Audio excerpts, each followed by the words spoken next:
For more than 20 years, CTV has captured the moments that matter in our community. From our studios in St. Clair, you're watching Focus with Paul Dingeman. Welcome to another edition of the Focus program. My name is Paul Dingeman. Glad to have you along. Lots of things going on in the world, and we thought we'd better bring it down to the local level. And today is a very special edition of the Focus program. We've got a great list of guests lined up. We have the mayors of the city of St. Clair, the mayor of the city of Marine City. We've got the head of Homeland Security, Justin Westmiller, coming along, and the superintendent of East China Schools, Suzanne Cybulla, all on this edition of the Focus program. We're glad you're along. Stay tuned. We've got lots of information for you. Let's welcome, and I'm going to wave at the mayor of the city of St. Clair, Mr. William Cedar. Nice to see you. And down on the end, we have the new superintendent of schools. I've promoted him, gave him a school district, Mr. Rothe. Nice to see you both, gentlemen. Welcome, Mayor. Thanks for having us. Yes. What do you think, sir? Tough times, huh? Interesting You know, I was times. talking to somebody, I don't remember who, and they said, and they were 6 feet away, but they said, this is surreal. It's like being in a movie. You know, it's very unprecedented. It affects the cities, obviously a little different than it affects the nation. We're not in a war footing here yet, but we certainly are very concerned about what's going on around the world, but also what's happening here. Yeah.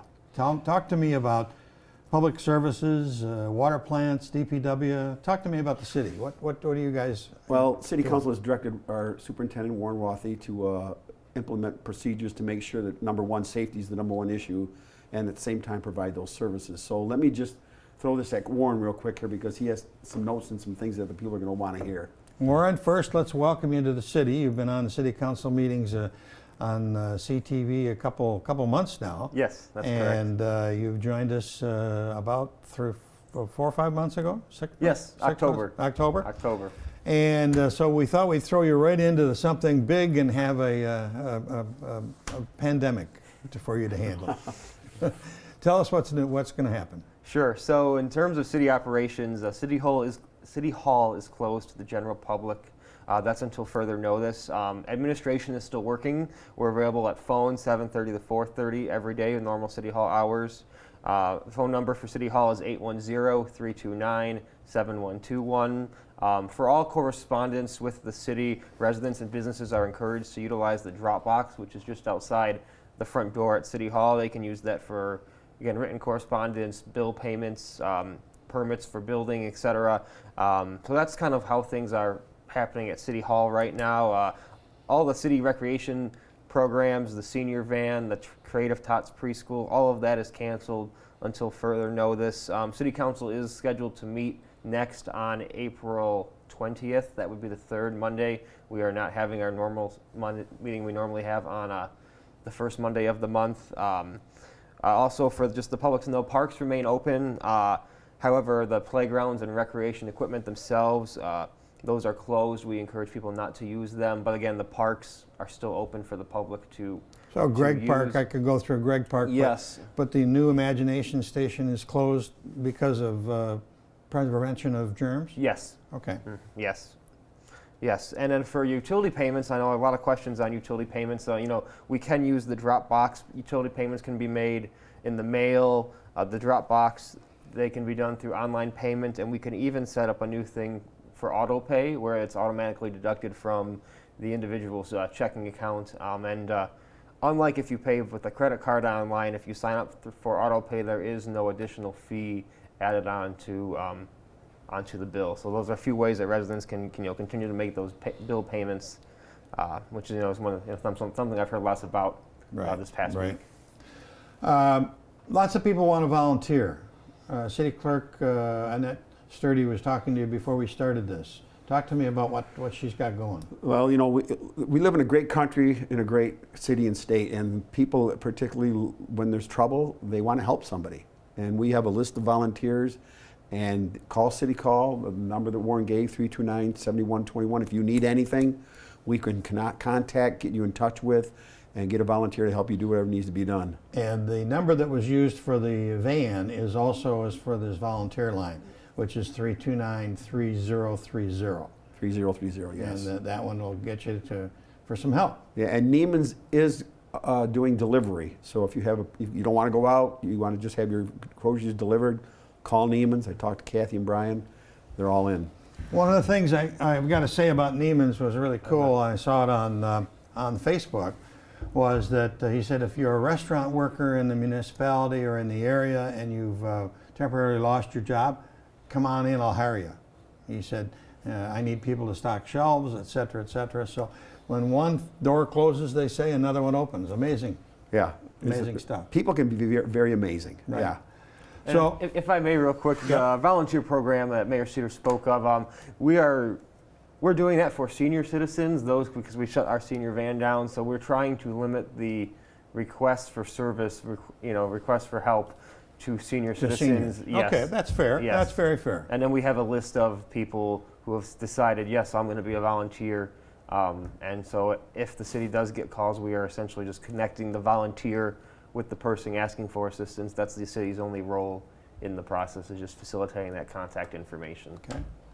Anything else, gentlemen, before we move on to Marine City and find out what the situation is there? Well, I mean, I'm going to say something that everybody's in hearing. As soon as you pick up a paper or turn on the TV or go on your internet, wash your hands, social distancing. If you have symptoms, call your healthcare provider. Pay attention to the CDC. I will caution people, and most people know this, but if you're going on the internet for information, be very careful. I mean, some of it's accurate, but some of it's not. So double check your sources and double check your information. We're going to get through this. It's going to be all right. Mayor Vandenbossche is also involved with the volunteer fire department in Marine City. We're going to talk to him about first responders protection when we get to him. But we got to salute all of our police officers in St. Clair and firemen too. Yeah. It's a tough job right now. Yeah. It's a crazy time almost. Right. And I'd like to say one last thing. The city of St. You can talk for an hour, buddy. The city of St. Clair does have a page on our website dedicated just to coronavirus and the changes to city operations there. So in terms of people wanting to understand what city services have been affected, the best place to get the most up-to-date information for that is our website. Okay. Anything else? Thanks for having us. We'll be right back with the mayor of the city of Marine City, Dave Vandenbossche, in just a second.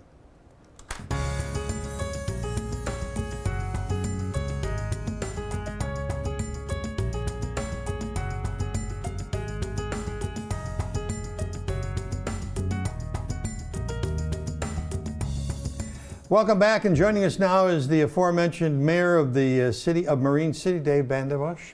Can't get used to this not shaking hands, but we've got to do that. Absolutely. That's one of the main things we got to keep doing.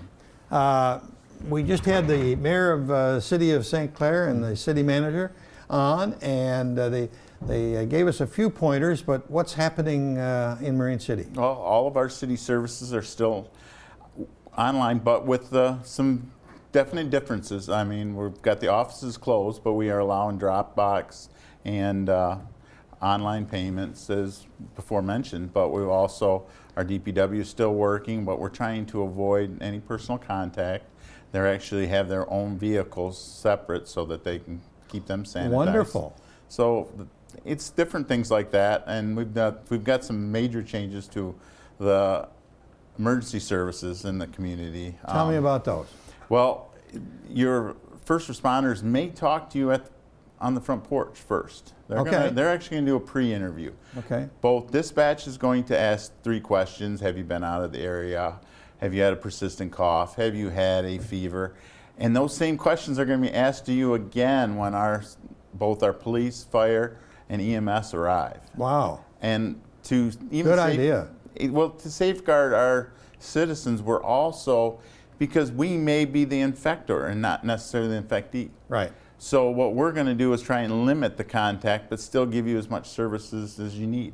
The patient's priority 1. So if they answer any of these questions, we may walk back to the truck and change and increase, put a different mask on, put a gown on, and put some goggles on. And if people, I don't want to scare people, but this is just so for their safety as much as ours. We've got to keep the first responders healthy. Yep. And we're hearing that on the national news as well. And if we don't have the first responders and the nurses and the doctors, we'll really be in trouble. Yeah, well, we've had meetings with the Downriver Chiefs from St. Clair to Ira, and we've all gotten different things we're doing to make sure if one department has to be isolated, that the other ones can step up and give us a hand. So.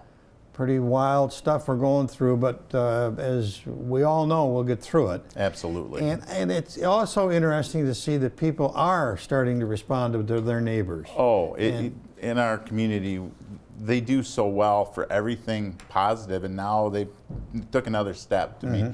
I mean, our downtown's a ghost town, and it needs to be. And we're used to not being able to find a parking spot, but I've seen quite a few people at the different restaurants taking takeout. And they're even Paul's Bakery. I heard a story today. She was, struggling. She didn't know how she was going to make it. Well, people donated flour and gave her money just to buy flour. Oh my God! And she's been baking bread for people that couldn't get bread. So it's just stories like that. Todd May, Mr. Wonderful and the Sweet Tooth, he posted a flyer on Facebook today that said, all of those companies, all of those businesses that have been supporting Little League and supporting schools and supporting health, now's the time to start supporting them. Absolutely. And they have opened up some small business assistance. I mean, I don't think it's reached out to our area yet, but hopefully they can apply for it. So Governor, I believe it was 40 million. In assistance. So that's just Michigan. So just maybe Michigan. Yeah. There's more coming down the pipeline from the feds. How can people help? Well, right now I'm helping organize our community outreach programs. I have a meeting on Monday with all the different groups, including Suzanne Cybulla from East China Schools. They gave 4,000 meals out this week. Oh my God, wonderful. Yes. And it is. And we're going to try and meet with them and our community food pantries and that to see if we can make sure we don't miss people or, try and get the best bang for our buck for our donations. If people have questions about that kind of stuff, where should they go? Could they call City Hall? They call City Hall. They can also send emails to us at City Hall. But the City Hall is closed, but we're still taking all the phone calls we can. And you've got recorders on there, so please leave a message. Absolutely. Don't be afraid to leave a message. And when you do leave a message, talk slowly when you give your phone number and your name. Don't go blah, blah, blah, blah. Just slow down. Yep, absolutely. And I want to do a shout out to the county too for the EOC they've been giving us updates twice a day. We've been sitting through phone conferences twice a day to keep us informed. We're not in the dark, and the city hasn't done a lot yet, but we've also been sitting back and waiting to see exactly where we're going to be needed.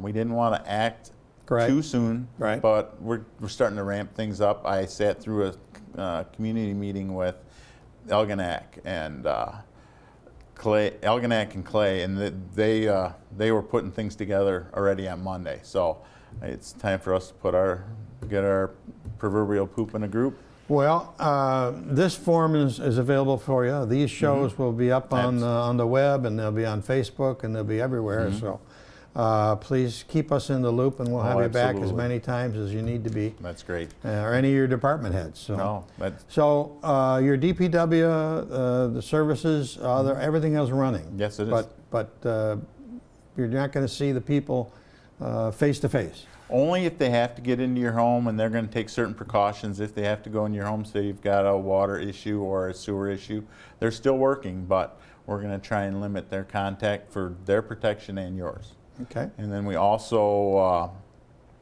Washington Life Center has also been helping out. They've moved some of their transportation times to coincide with the grocery stores being open for the seniors. Wonderful. It is great, and they've always been great, and they've increased the amount of meals they produce for the Meals on Wheels because they're not able to feed the lunches at their facility. So, well, they may need volunteers too. Oh, so. they've been. I've already talked to them today, so they're going to be in our isolated meeting. We're going to have to use some precautions to have this meeting, but we'll get it done. Talk loud, you're going to be across the room. And that's exactly what we did in Elginak, or in Clay Township. And their supervisor did a wonderful job of helping organize that and keep services going. And I give them credit. And like I said, I'm going to copy right from their playbook. That's the way to do it. Anything else we should talk about? Mayor Cedar mentioned it earlier, to avoid unnecessary calls to 911. Try not to backlog. If you're feeling ill, call your provider, your private health provider first. If you need us, we're there, but let's try and make sure we get the worst case people first. So we'll stick together. We'll get through it. Absolutely. Mayor David Vandenbossche, that's his name. He's doing a great job in Marine City, and he'll keep us informed of what's going on there. And we'll be back in just a second with our next guest.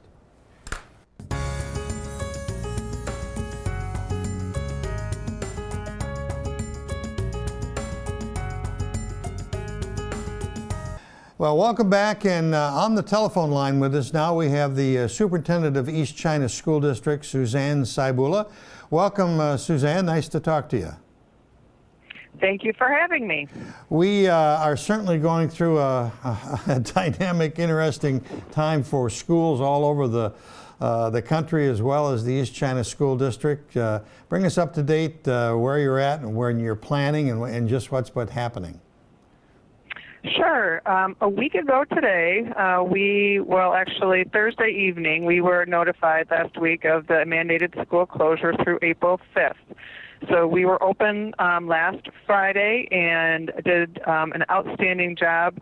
I have nothing but admiration and pride in the way that our East China staff all across the board has responded to such a challenge in such a short amount of time. We were able to prep our students and provide optional resources for many of our children as they left us last Friday. Our food service staff has done an amazing job. By that next Tuesday, we provided 1,500 meals to any student, whether in our district or not, under the age of 18. And then this Thursday was our second meal service, and we provided 4,800 meals. Wow. Yes. So nothing but, like I said, pride and admiration for the energy and enthusiasm at which everyone is. We have volunteers and teachers and support staff and custodial staff. Everyone has come together to take care of our students and families when we are faced with a challenge that absolutely nobody expected. Correct. I'm hearing comments from parents that are really scared and confused, and they've never had the need to teach their children at home. You said there's some services are available or advice is available. Can we talk about that for a second? Certainly. This is the piece that has been confusing across the nation for many school districts moving forward. As I said, we were told we needed to close in Michigan last Thursday evening, open Friday, and then close from the 16th on. And in that time frame, pretty much every school district has done it in the way that is best for their students and their families. What we're doing in East China School District is we are providing optional learning resources and activities for students to keep engaged in their learning and physical activity. But nothing is required. Nothing is going to be due upon the return to school.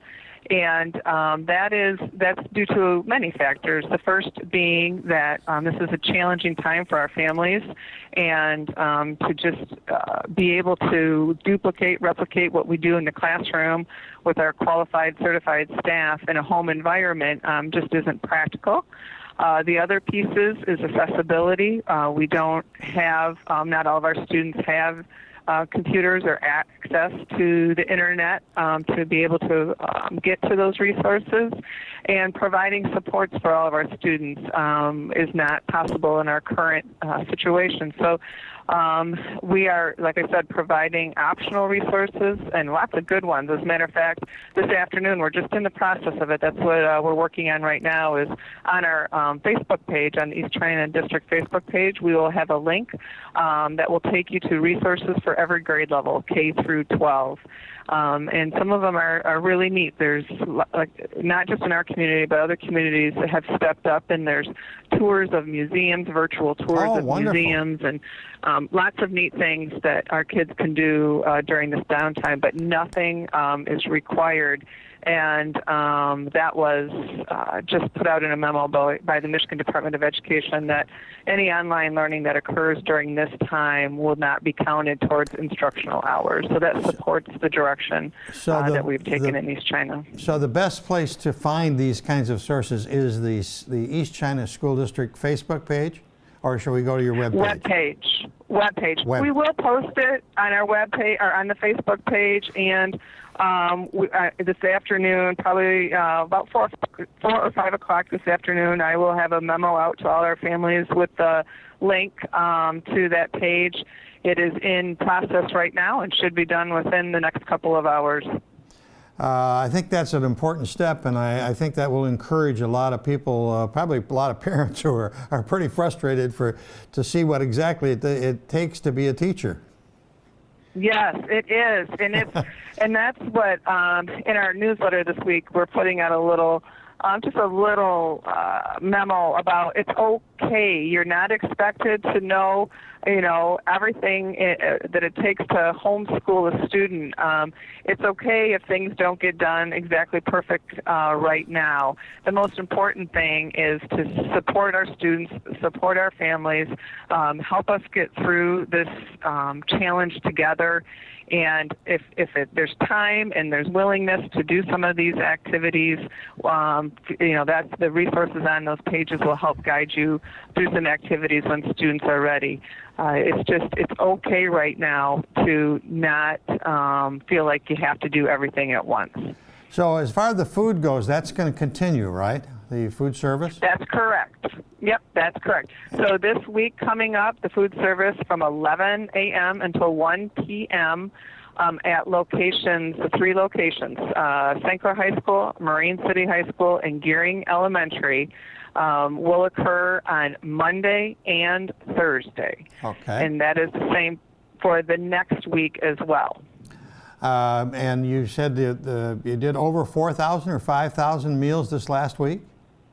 Yes, we did 4,800 meals this past week. That's marvelous. Yep. That's marvelous. Yep. Okay. Like I said, it's been great. The board meeting is scheduled for Monday the 23rd. Any word on that? Yep, yes. We were given guidance that we are within the guidelines to cancel that meeting on Monday, which the postings will go up this afternoon. There were no action items on this agenda, so there was nothing that we needed to have, that was timely that needed to get done. So everything that we would have done for the March meeting will now be on the April regularly scheduled board meeting. Anything else you'd like to share with the public? Just that to take care of each other, to stay positive, stay strong. We are all in this together. Nobody knows more than the next person. We're just helping each other. And I'm just proud to be part of a community that, when faced with an unprecedented challenge, just rises to it and is willing to take care of each other. So I want to thank everyone for that. And what's the number you want to give people in case they have questions?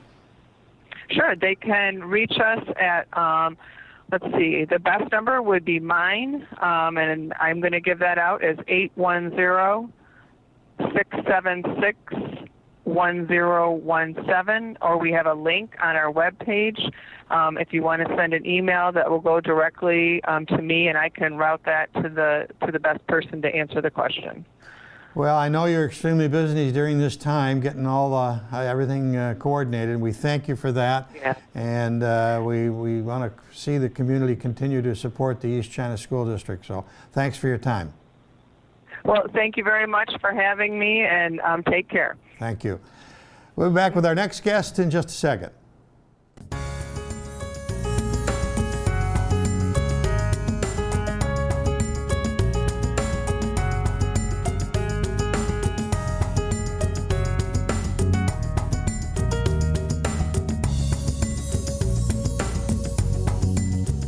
Welcome back. Joining us now is the Director of Homeland Security and Emergency Management for the County of St. Clair, Mr. Justin Westmiller. Justin, nice to see you.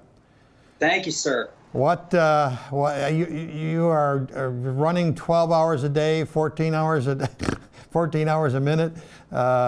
You've got a huge job there in front of you. Where are we at right now? Well, you know, Paul, we've been busy for about what seems like a lifetime, but I think the last week or so, last 10 days, preparing and assisting the community and our partners in reacting to this worldwide pandemic. And all of the partners here in the EOC, all of our partners throughout the community, all of our first responders, all of our hospital partners, all of our business partners, everybody's been doing a wonderful job trying to do quite a couple of different things. Our public health partners, we have done everything possible to maintain calm around the community, maintain our public health system, maintain our capability to keep businesses open as much as possible. But the most important thing is keep people safe in our community. And that's what we're working hard to do right now. You've been putting out some daily messages on Facebook, which are very, very interesting and very helpful.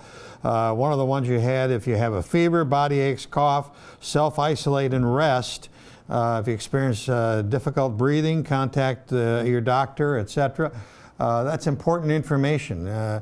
Thanks for putting that out. Can the people help your department, or what should they do? Just stay at home, don't travel as much? Well, right now, what we're asking everybody in our community, what we're asking everybody state and nationally is, you know, stay inside, stay socially distant. You know, you're hearing that a lot. Wash your hands, just maintain that distance from everybody. The way we're gonna, you know, you hear the term flatten the curve. The way we're gonna fight this virus is to keep the distance away from each other and keep that virus from multiplying. You know, go all the way back to your 5th and 6th grade science. And if we can keep that virus from passing from one to another, that's how we're going to do this. Okay, you also refer to rumors, and that's rampant on places like Facebook and other sources, social media sources. How can we clamp down on that or slow that stuff down? Yeah, what I'll say to that is, if you don't hear the information come from the Emergency Operations Center here in St. Clair County, if you don't hear the words come from my mouth or Dr. Mercatant's mouth, then basically there's a fairly good chance that it's a rumor and that it's not true. We are being very upfront, very honest with people. As you know, I am pretty easy to get a hold of. Most everybody either has my cell phone number, my email address, or can hit me up on Facebook, and I'm pretty reliable. So if it's not coming from one of those sources, it's probably a rumor. Okay. What's our next step in the next few days? Just stand by and stay home. Yeah. So again, you know, stay isolated, stay inside, do your part. You know, don't stand in long grocery lines if you can avoid it. Stay away from groups of more than 10. Stay as far away from each other as possible. Keep that 6-foot distance. Wash your hands as many times a day. Use that hand sanitizer if you can't wash your hands. Just do the things that you're being asked to do very simply. And and don't believe all the things that you're reading on Facebook unless they come from very reputable sources. Justin Westmiller, thank you very much for your time today. We'll let you get back to other matters, and we'll check in with you again sometime soon. Thanks for your time. Thank you, Paul. Have a great day. Yeah. That's about it for this edition of the Focus program. Thanks very much for tuning in. We'll keep you up to date, have some more of these interviews next week, and thanks very much for tuning in. Stay safe. Thanks for watching Focus with Paul Dingeman. Focus is produced at the CTV Community Television Studios in St. Clair.